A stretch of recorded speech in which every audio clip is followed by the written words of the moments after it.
All right. So thank you everybody for having me here today and for watching my presentation. I'm really grateful to be able to share a little bit about this for Hispanic Heritage Month or Latinx Heritage Month. And I just wanted to say what inspired this book. And part of the inspiration for this book came is that initially when I was an undergraduate student, I was aspiring to become a bilingual elementary school teacher. And so that is where I was headed, what I wanted to do. And I was placed in an elementary school. I immediately, started to see some interesting dynamics that were happening between teachers and students and parents at the school. And so this inspired me to examine how Latina or Latinx teachers, most of them whom are the first in their families to go to or graduate from college, and how they draw upon Latino cultural elements to reach elementary age students in multiracial schools. So in many cases, I found that they saw students as mirror images of their younger selves as they navigated the educational system. So I hope that by the end of this presentation, I shed a better light on our understandings of Latino or Latinx cultures in schools. So because I am in Chicano Latino Studies department or in Ethnic Studies department, my work really bridges and draws from many areas and multiple bodies of literature like women in work, education. And so to get us thinking about Latina or Latinx teachers and Latino elements, cultural elements in multiracial urban schools, it's important to set up the context a little bit historically. So this past, March 2021 marked the 90th anniversary of the first desegregation ruling having to do with schooling in the history of the US, the Lemon Grove incident in the 1930s. And the landmark Lemon Grove incident actually preceded Brown versus Board of Education by about 2 decades, but this is not commonly known. So at the time, the principal of Lemon Grove Grammar School in San Diego, California, did not want Mexican children to be sitting in the same classroom with their white counterparts. And so these Mexican origin children were relegated to an inferior school known as La Caballeriza, or the barn, where they were supposed to undergo an Americanization program. So it was deemed that these students suffered from a language impediment and that they had to learn proper hygiene before they could integrate in the schools or in the classroom. So the judge that was assigned to Roberto Alvarez versus the Lemon Grove district ruled that separated Mexican children from white children was unsound because at the time Mexicans were considered a part of the white, they were considered a part of the white race, and it didn't make sense to separate Spanish-speaking children from English-speaking ones if we wanted them to acquire the language. So despite this ruling, Americanization was the desired curriculum for children of Mexican descent at this time. And so as a historian, Professor Gilbert G. Gonzalez states, through the program of Americanization, the Latinx child was taught that his, her, or they, family and community and culture were obstacles to schooling success. The assumption that Mexican culture, and I would, expand that to include other Latino cultures, was meager and deficient implied that the child came to the classroom with meager and deficient tools with which to learn.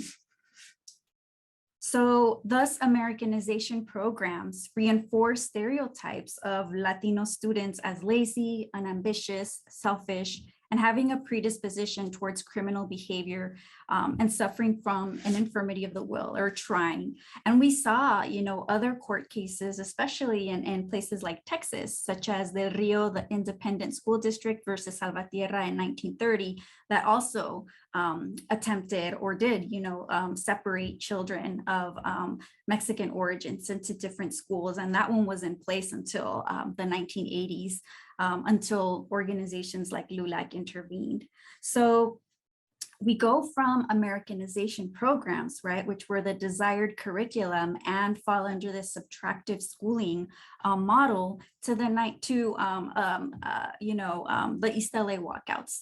And this, a lot of these films that have come out in Hollywood display, some of the tensions that existed in schools and what teachers had to navigate when they were in them. So one of them is in that famous movie, Stand and Deliver, if you're familiar with it, in the late 1980s, where we saw Bolivian teacher Jaime Escalante.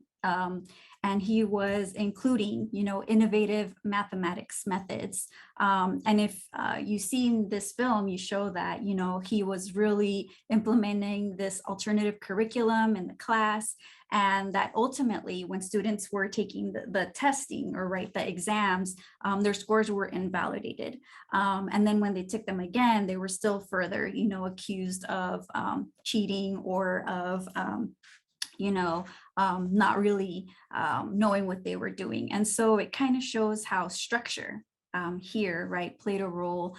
And you also see Edward James Olmos, who plays this character in the film. And then in other, films, there's also Fear and Learning at Hoover Elementary. And this one was in the 1990s. And I really like to highlight this film because it shows the story of a young girl. Her name is Mayra, and she was Salvadoran or Central American origins. And it was a teacher, a Latina teacher, who was filming this documentary. And it showed how Proposition 187 really ended up affecting students in schools. This proposition sought to deny social services to undocumented families. And so you saw how it played out between teachers on campus, where immigration, ethnicity, all of this was something that was discussed. And here was a Latina teacher, attempting to capture these dynamics in the schools.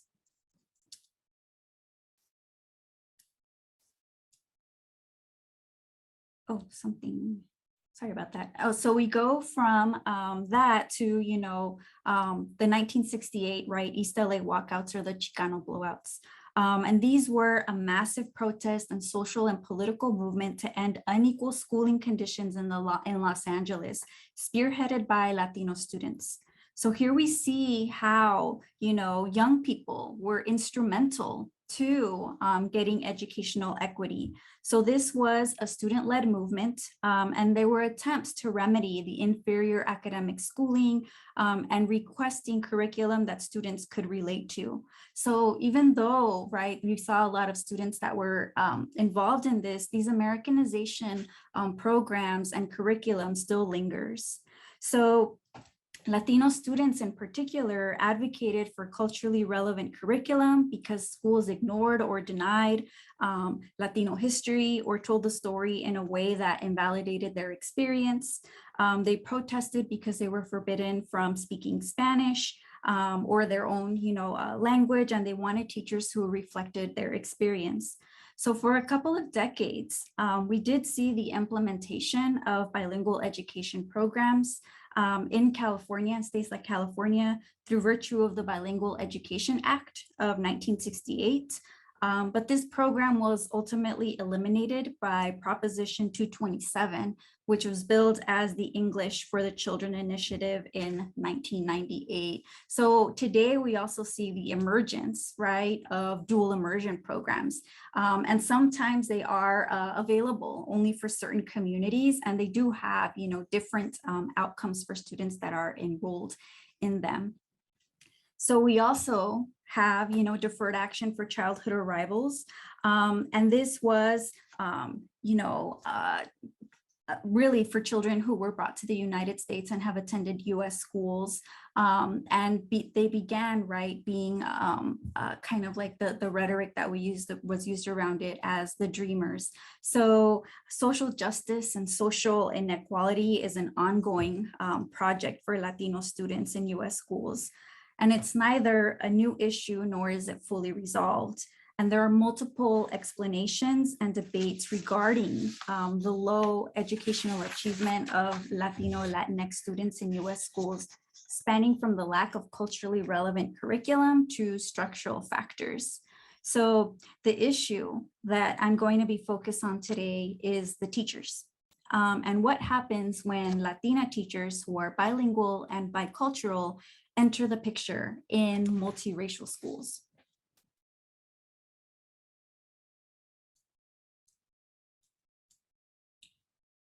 And so the question that really, was guiding one element of the book was how are Latina teachers cultural liaisons or bridges between educational institutions and Latinx students and families.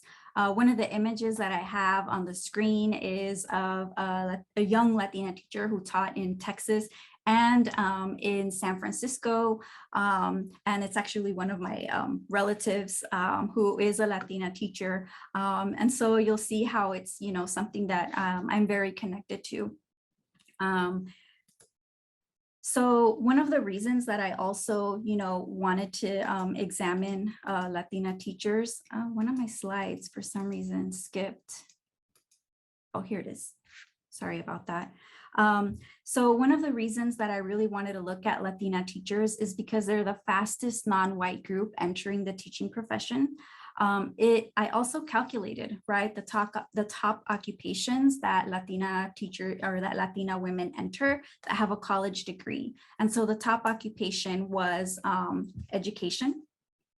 And also a Latina became the face of the LA teacher strike a couple of years ago. So this was Roxana Dueñas, who had a background in ethnic studies. And you saw her picture that was emblazoned on a lot of these the flyers that were going around.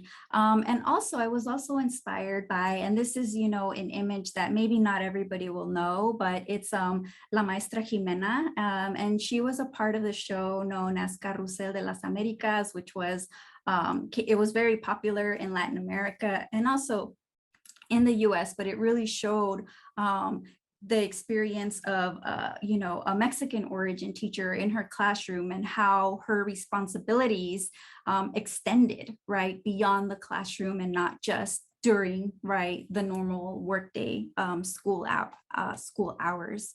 So how did I carry out this project?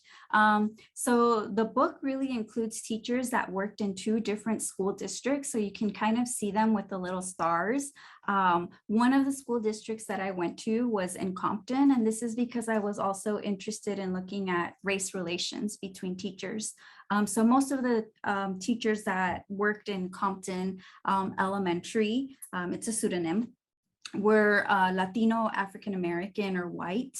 Most of the children that attended that school were also the children of Latino immigrants, even though in popular media and in popular culture, it's sometimes seen as an African-American space, and it's gone through several demographic changes. The majority of the children and the residents now are of Latino backgrounds. And then the other place that I looked at was in Rosemead.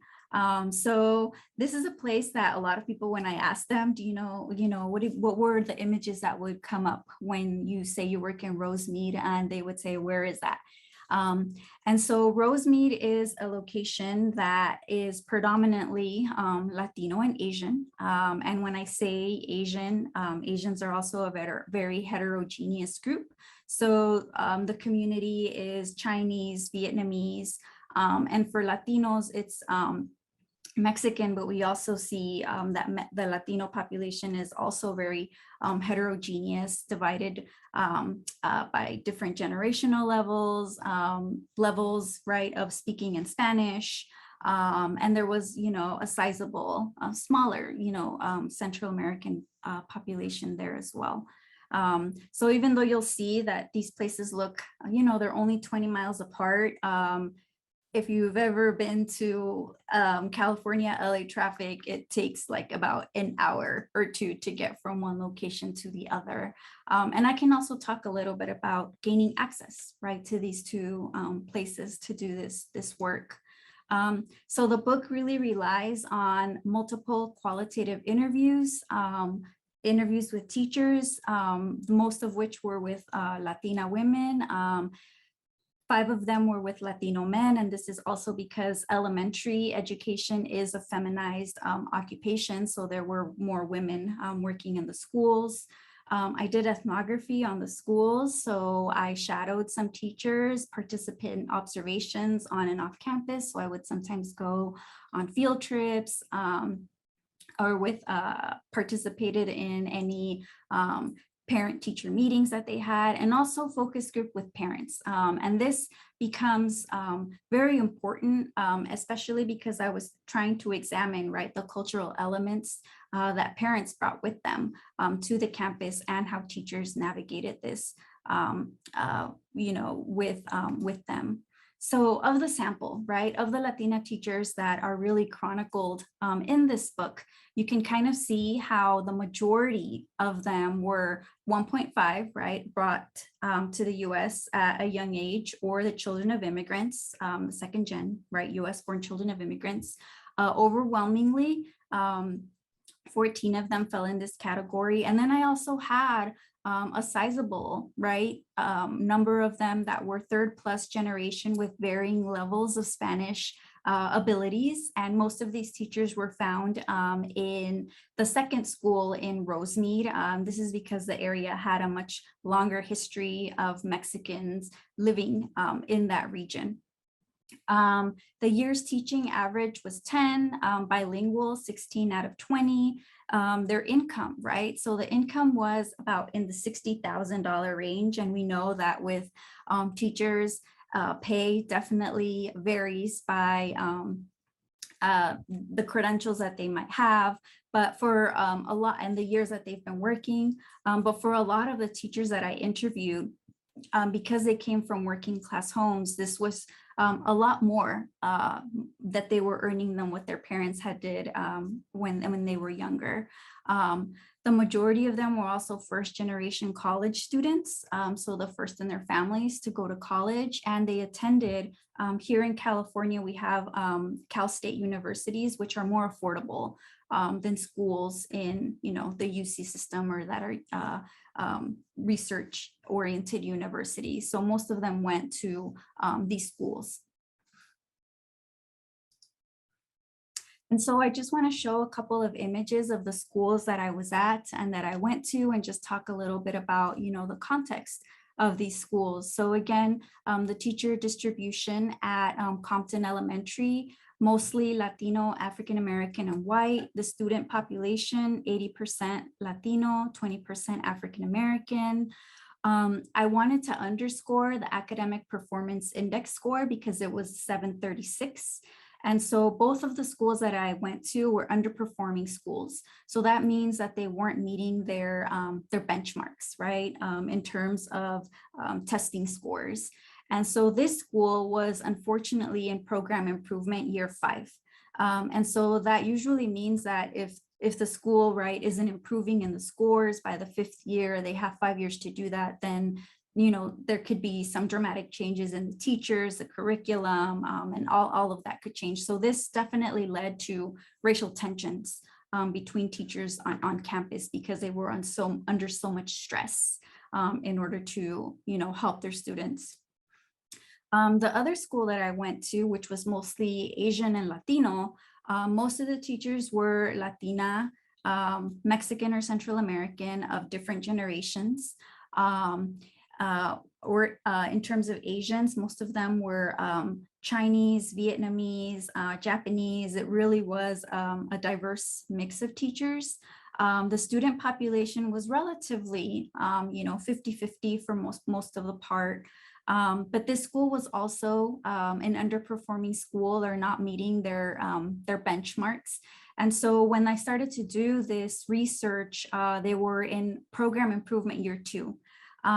So prior to that, this school was seen as an academic achievement, or Title I academic achievement school, and then they lost that designation. And so you really saw also the racial tensions between teachers on campus, and it was further spurred by the school district, which sent a letter home saying that due to the Hispanic subgroup, we are now an underperforming school. So you can kind of see how, these discussions really started to like trickle down to the teachers, the parents, and the children on campus.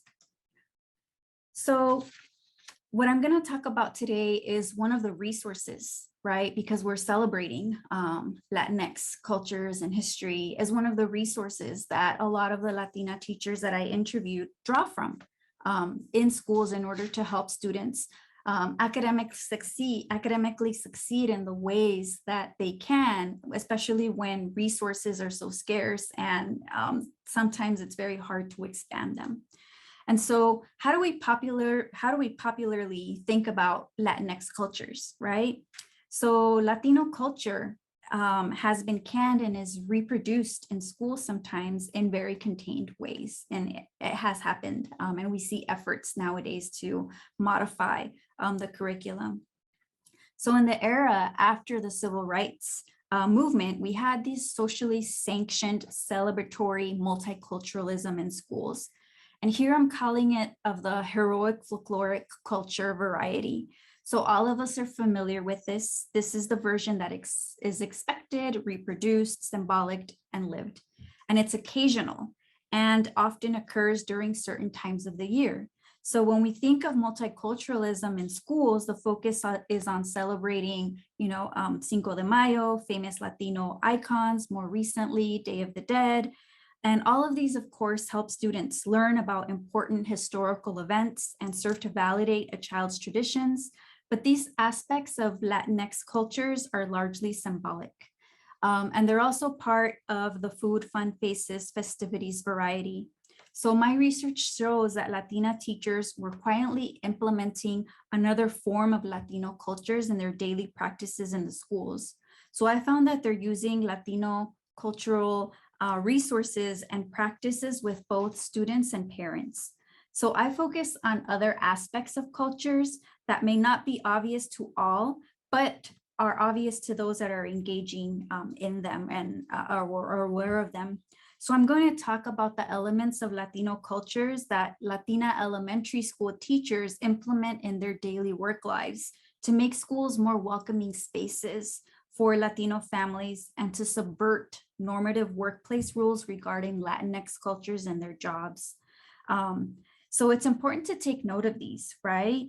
Because the ones that I'm going to talk about today are the subtle cultural cues that Latina teachers are able to pick up and discern because of their own connections to immigrant origins, struggles with language, and communication styles and math. So these are fluid, right? There is no monolithic Latino culture. So these are fluid cultural elements that Latino parents and children bring with them to schools daily. And Latina teachers have the prior knowledge that makes them more keen to discerning these hints or indications about how they should alter their teaching and interactions in particular circumstances in order to effectively reach these families.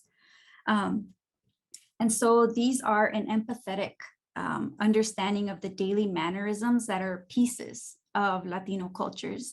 So some are of means of conveying information, some are values, and some are truly an alternative curriculum. And there may be more of these, of these cultural assets, but I'm only focusing on these for this presentation. And so this image that I have on the screen is just how we sometimes see these symbolic elements of cultures implemented in school. So one of them is from a picture that I took of a Latina teacher's classroom. Another is like a Turkey Day project and these all fall within that food, fun, faces, festivities variety. And the bottom is Day of the Dead, right? Which is somehow become very popularized now. And we see even like Disneyland, right, has incorporated a lot of it. And so what I'm going to focus on are, these other elements, which are the immigrant narratives, communication styles in the Spanish language, and mathematics, right? So I'm going to give these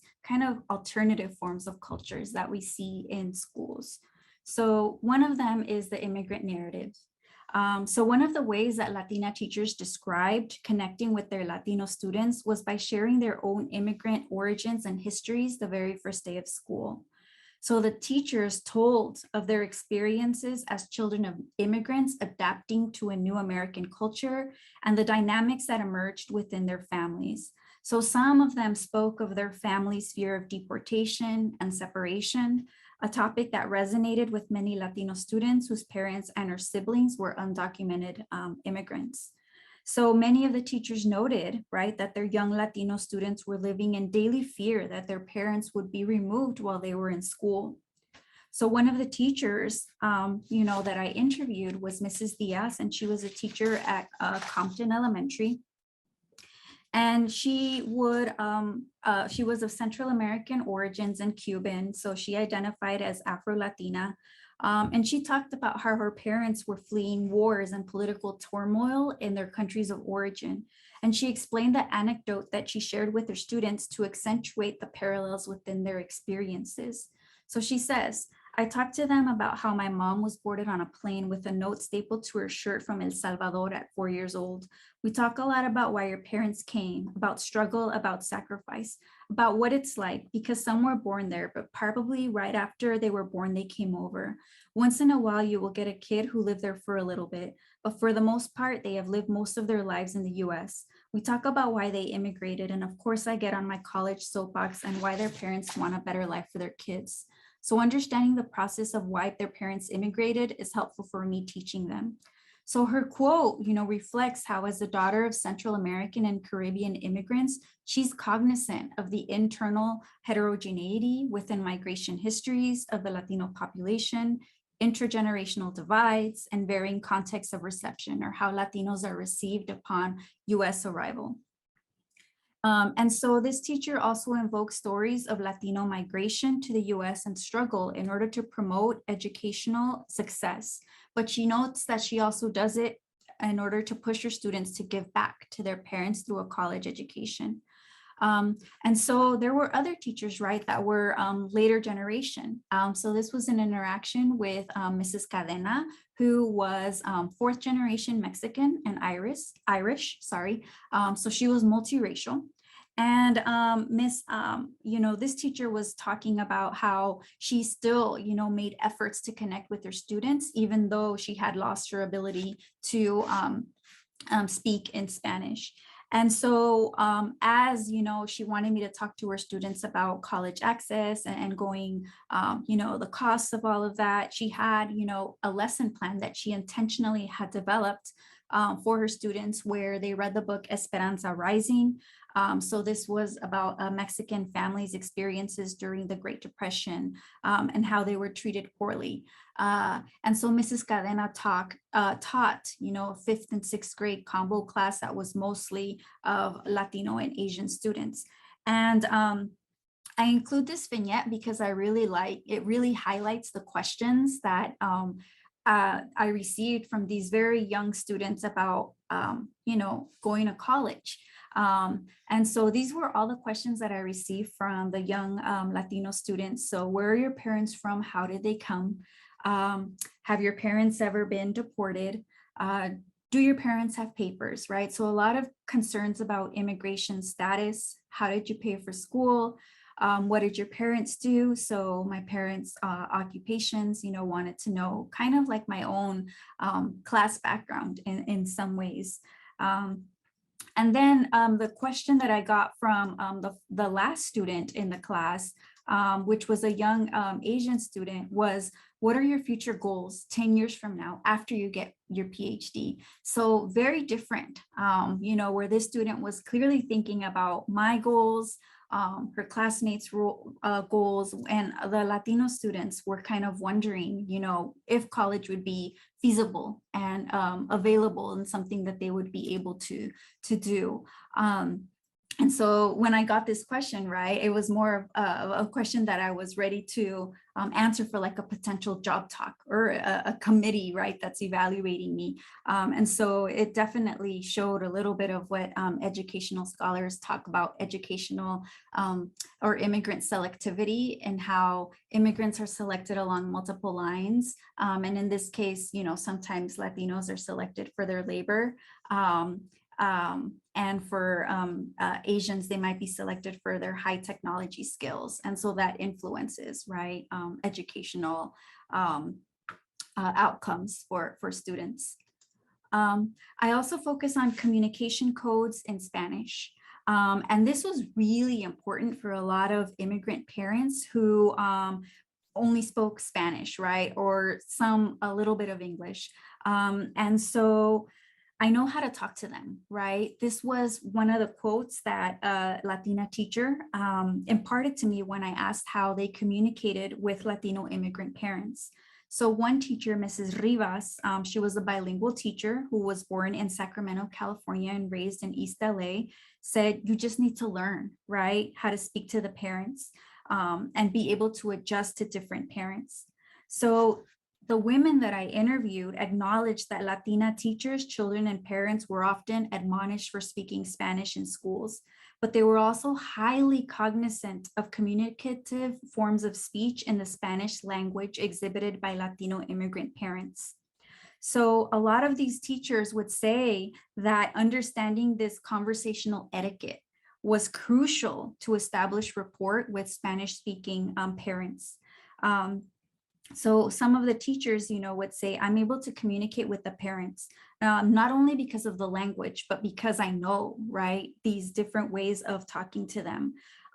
So understanding these forms of speech and experiences that as immigrants adapting to life in the United States point to an important, Latino immigrant habitus that they were able to kind of use and serve as cultural brokers. So I have these two, quotes. One of them is from a Latina immigrant mother in Compton when she went to a parent-teacher conference and she left, right, in tears after her meeting with the teacher because she felt that the way that she was being talked to was admonishing her, right, or critiquing her parenting style with her child.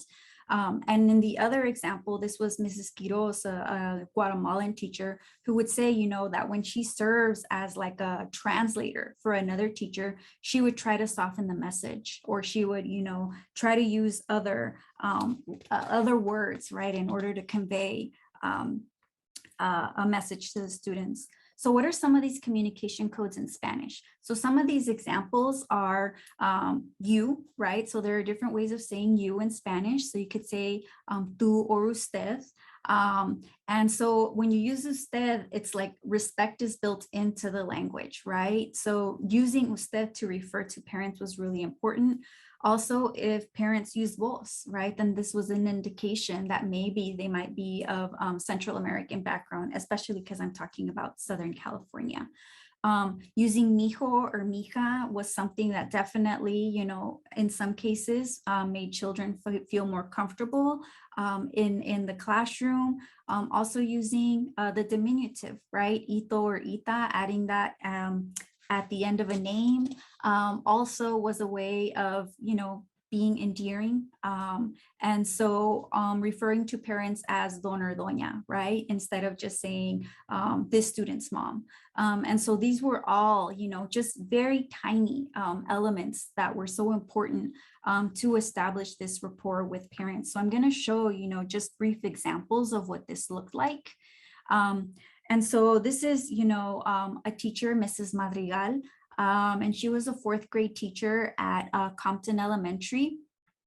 And just, from the notes, you can kind of see this is just like an excerpt from the book. And it says, a Latina immigrant mother wearing a purple sweater stood at her door with her green baby stroller and children hesitating to come in. And so the mother says, hola maestra, hi teacher. And the teacher says, pásele, pásele, señora Martínez con confianza, right? So come in, Señora Martinez with confidence. That kind of doesn't translate as well in Spanish, but it has a lot more meaning in Spanish. And then she asks her, right, do you want a little coffee, un cafecito, using the diminutive? The mother says, no, thank you. But you can see how all of this dialogue happens. They ask about the father's health. She turns to the baby and says, how old is the baby? And tells the baby that they're going to college. And then the conversation turns to the academic portion, right? About Christian, her son, right? And saying that first, it's a pleasure to have him in class, and then to talk about, how he's doing in class. So some of the questions, right, is that for a lot of Latino parents, educación has a different meaning, or education has a different meaning, where it's not just about academic achievement, but also how they behave, right? Or cómo se porta. And so sometimes when people hear that question, cómo se porta, they might take it as like, oh, they're just focusing on like this deficit view, right? That they're not caring about the academics, but in actuality, they're caring about the whole, right? Individual and the whole student. And so I'm also just going to share, a very short vignette from the book of a teacher who did not take into account these communication codes in Spanish and the effects that it had on that same mother, Christian, or Doña Martinez, on that same mother, and how that could also lead to parents not wanting to return to the school if they get attacked for their parenting skills. So the conversational elements and cultural codes and signals were imperative to building positive social relations with a lot of the Latino parents that Latina teachers exercise daily. So this is a vignette from Mr. Goyette's classroom. And I'm going to share just a little bit to show how these class-based communication codes were not taken into account. So this meeting was actually encouraged by Mrs. Madrigal, the teacher that we just heard about, Christian's homeroom Latina teacher, because she believed that his language score should be higher since he was doing well in her class. And Mr. Goyette was her team teacher. And he said he determined the language scores. And so because this was a heavy week of parent-teacher conferences, Mr. Goyette invited me into his room to translate because she was unavailable. So a lot of times Latina teachers were pulled in to do a lot of this translating work for other teachers. And so Mrs. Martinez and her children, right, sat back in this semi-round table. So Mr. Goyette is inside the table, and then the parents and I are, the mother and I are on the outside. And he told her to sit down. And so he prompted me to ask Mrs. Martinez if she had any questions. And she looked at me and said, vine a preguntar por qué Cristian está tan bajo en el lenguaje. Si me puede explicar por qué se sacó un 2, right? So I turned to Mr. Goyette and I translated. Mrs. Martinez says she wants to know why Christian was doing so poorly in language. If you could explain to her why he has a 2 as his language score. So Mr. Goyette turned his eyes on me, or the children, the English speakers in the room. And it was rare that he directed his glance at Mrs. Martinez, the mother. And at one point, Mr. Goyette turned around in his chair and picked up a chapter book, right? So he turns around, gets a book from the shelf, and he slammed it on the table. And he said, this is Judy Blume's Tales of a Fourth Grade Nothing. He opened the book to the first chapter, demanded that Christian read the first paragraph out loud. Panicked, Christian started sounding out the words and breaking them into meaningful syllables. So he's saying, chapter 1, the big winner.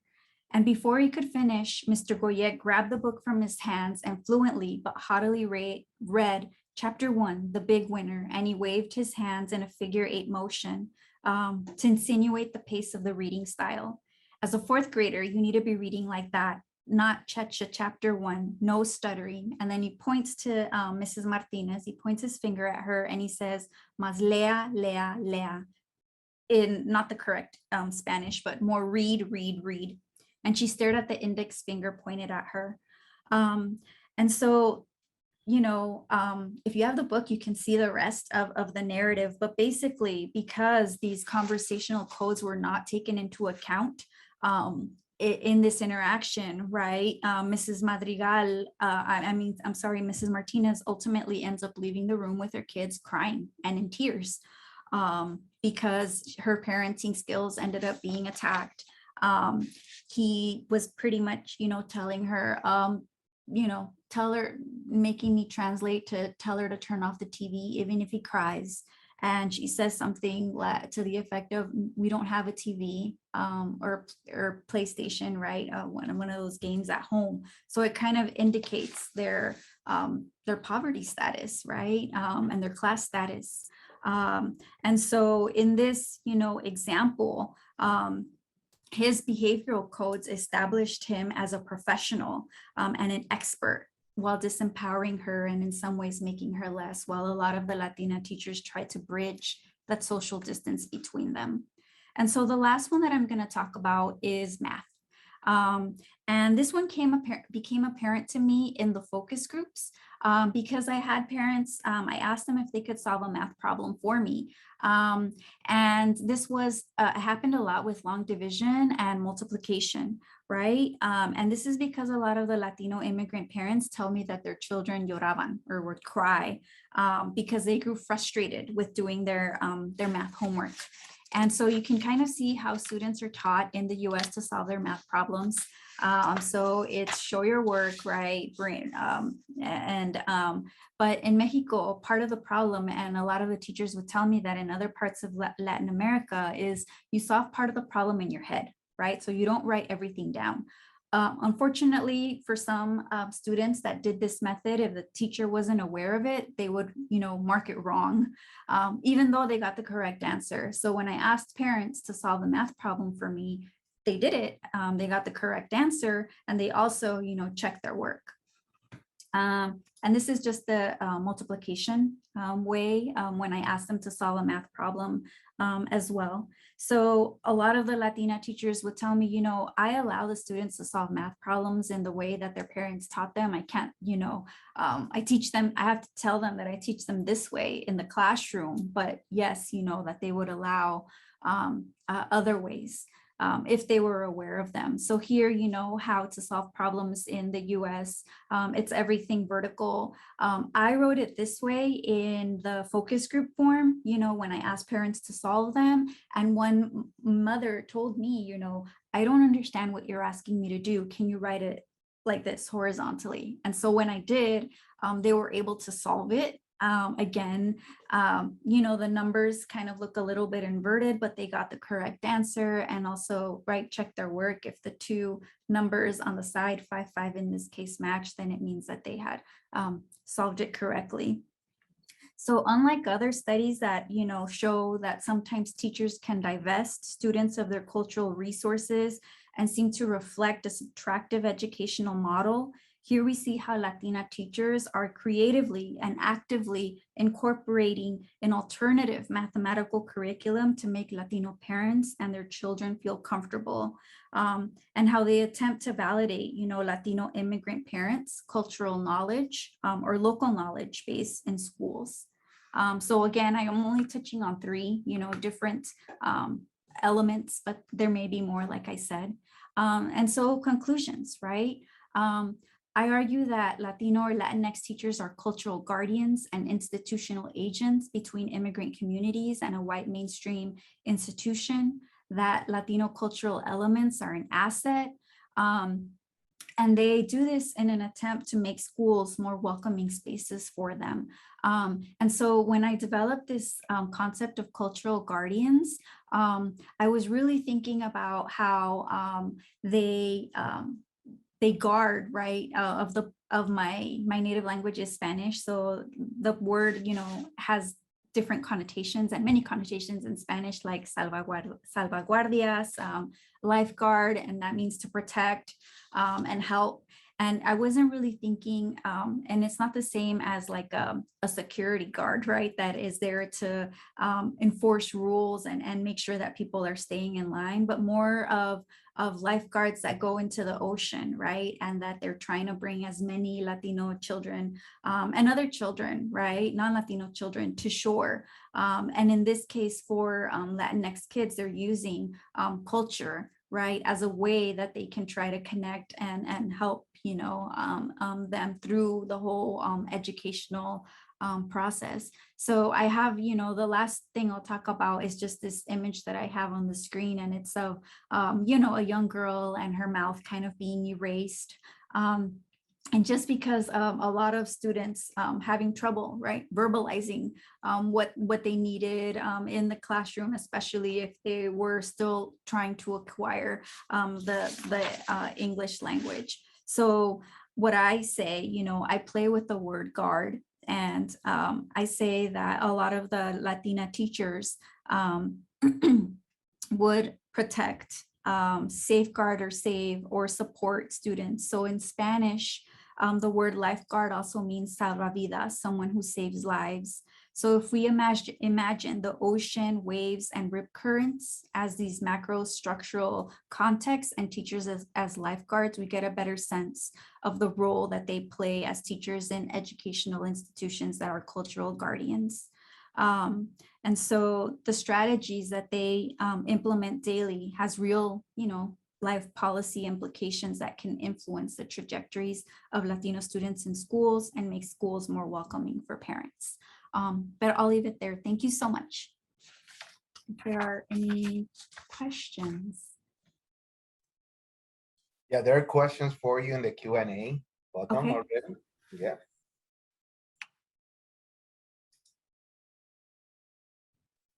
So one of the questions that I'm seeing is, how can we ensure as educators that our Latinx teachers recognize their cultural wealth and transmit that awareness to their students? Yeah, this is a great question by Liliana. And you know, I have a chapter in the book, right? So one of the book really talks about how Latina teachers came into the teaching profession, and a lot of them were saying, well, I was aspiring for, you know, a different career, and that they fell into it, but it was really, you know, their working class backgrounds, how expensive college has gotten, and you know, these other careers, and just experiencing discrimination in other fields that they were, you know, ultimately channeled into teaching. And for some of them, it was when they got into the profession, right? So I say that it's when they got into the job and they remember all of these, or they have these recollections of what they went in school. And then they start to realize that, hey, a lot of, you know, what I possess is an asset, and I can use that to connect with parents and students. And so that's why I say it's kind of like a quiet revolution in many ways, that because teachers are already, you know, doing this and implementing that in the classroom. The issue is that sometimes, you know, they might get sanctioned from administration. And so the schools that I went to and that are part of this study, none of them had a bilingual education program. And so in some cases, especially in Compton, right, the teachers would get told to not really use Spanish to talk and connect with the parents, and only in like brief interactions. In the other school that I went to, there were a range of various languages that were spoken, like Cantonese, Mandarin, Khmer, and Spanish, right? And so a lot of the teachers there had this collective kind of orientation to help students maintain it. But a lot of the teachers, you know, would, you know, see what they possessed as, you know, assets of ways to try to connect with the students. Let's see. Okay, so yeah, I'm really glad that you like the Fear and Learning suggestion. It's such a good film, especially because it focuses on a young, you know, Central American child, and how Proposition 187 was, you know, affecting their own schooling in school, and how the teachers, right, ended up discussing how to teach students, and whether or not they should even be allowed in the classroom.